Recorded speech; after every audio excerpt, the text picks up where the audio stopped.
Husks are the primary zombie enemy, usually spawning in groups or swarms. They are easy to kill, but they get more HP the higher level you are. They are corpses of humans reanimated by the storm. The damage is like the HP. The higher level you are, the higher damage they do. They primarily attack humans and objectives. Husk are either described as cold or undead. They are melee husk. These types of husk only attack by swinging their hands at you. They also have IQ. If you have one wood wall and the others are level 3 metal walls, they will attack the wood wall to get to the objective, such as your storm base. Its speed is 0.60 tiles per second. They also have elemental powers, but I won't list them in this video. Moving on.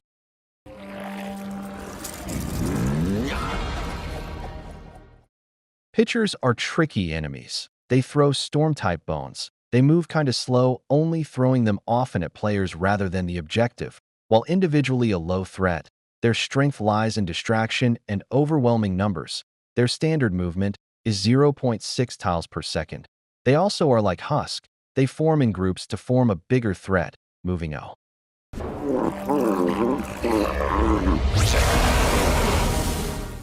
The Beehive Husk are also tricky enemies. Their key traits are their bee swarms. Once you kill a Beehive Husk, it will let out bees that will attack you, dealing damage. They also have damage resistance and have the ability to be converted into normal husk. When they walk, they leave bees on the ground. When a player enters that bee tile, it might cause more damage to the player when shooting the Beehive. Their weakness is headshots, and their movement speed is 0.60 tiles, just like a normal husk. They resist 20% of the damage you shoot at them. Moving on.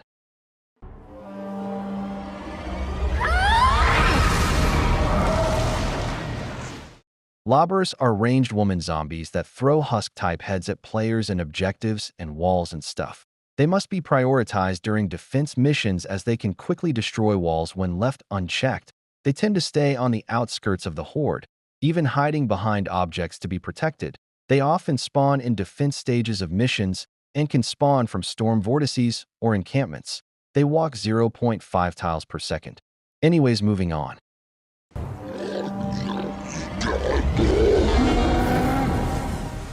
Sploder, or I'm going to call it Exploder, are propane tank-carrying huskies. When they attack, they ignite the propane tank and chuck it at players or structures, as they can quickly destroy structures.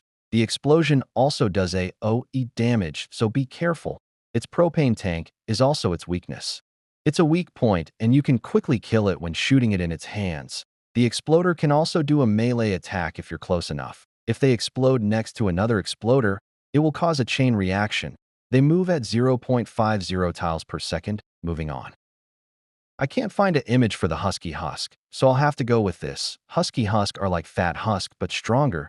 They have higher health and deal more damage, but they walk slower, walking at 0.488 tiles per second. They are objective-focused, meaning they attack the objectives more than they attack humans. They also have elements. You can encounter Huskies at encampments, sleeping around the map, or spawning during objective missions. Anyways, let's move on.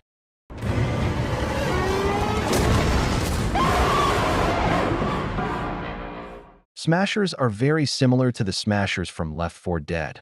When they spot a player-built wall, they will charge at it. Its normal walk speed is 0.60 tiles per second. Its charge can be countered with wall traps. Smashers always go for the most direct path to quickly go to your objective. It can also hit your walls with a melee attack, as well as a slam used when a player is behind them.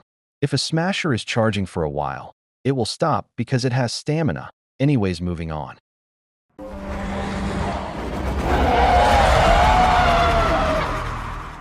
The Taker is a small, ghost-like floating creature. They have a powerful melee attack. They also have a dangerous dive attack.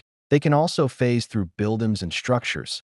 Takers can fly for short periods, and that's what makes them difficult to target. They rather attack humans than objectives, wandering the map looking for one. Anyways, moving on.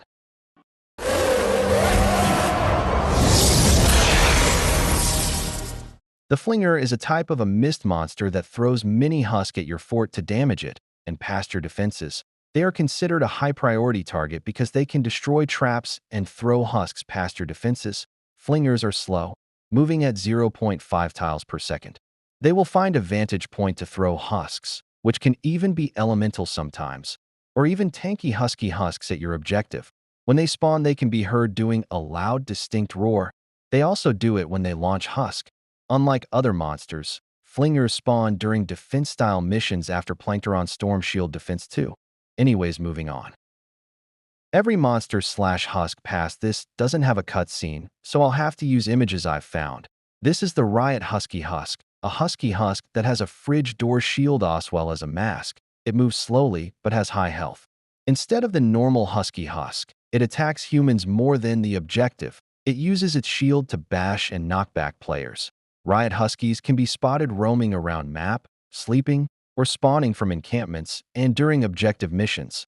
They are commonly found during quests in the Canny Valley campaign. Anyways, moving on. The Gunslinger is a cowboy-type Husk with a gun arm that it uses. Unlike other Husk that throw slow projectiles, the Gunslinger fires a highly accurate long-range shot directly at players, making it a priority target. Gunslingers have moderate health and low structure damage, but their bullets can quickly drain health off players and eventually knocking them.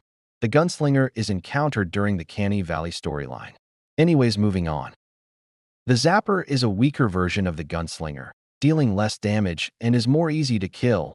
They fire using a single laser beam attack that is highly accurate and difficult to avoid without cover. They also have element powers. They target players over structures, making them a bigger threat.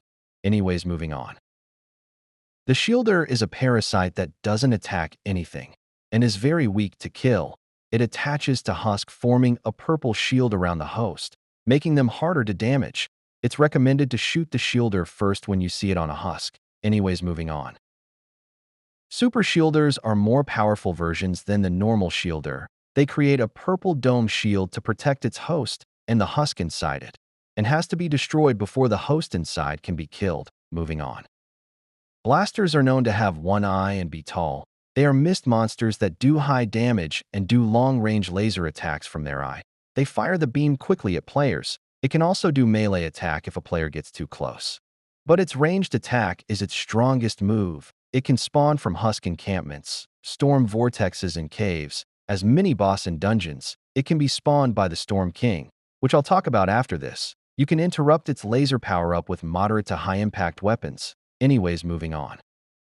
Husklings are baby versions of the normal Husk. They run faster but are weaker and do less damage. They mostly attack players than structures.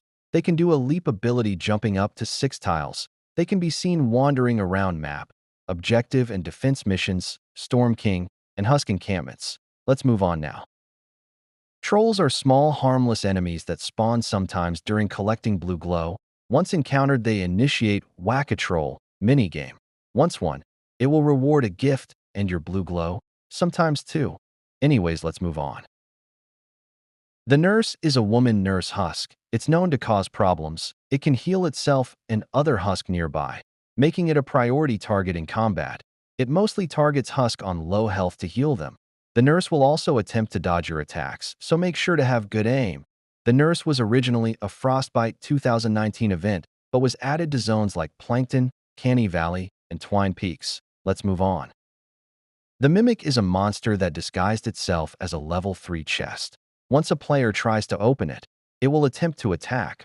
Once killed, it will drop your loot. They spawn in most zones, but not always easy to locate. They do high damage with their bite attack, so it's recommended to shoot it with ranged guns.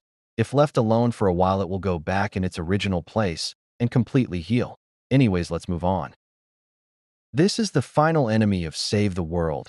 It is the boss of the storm, the king, the Storm King, in the endgame of Twine Peaks. Players can challenge a more powerful version of the boss known as the Mythic Storm King. Once defeated the Mythic version, it will give you rare mythic loot only obtained by killing the Mythic Storm King.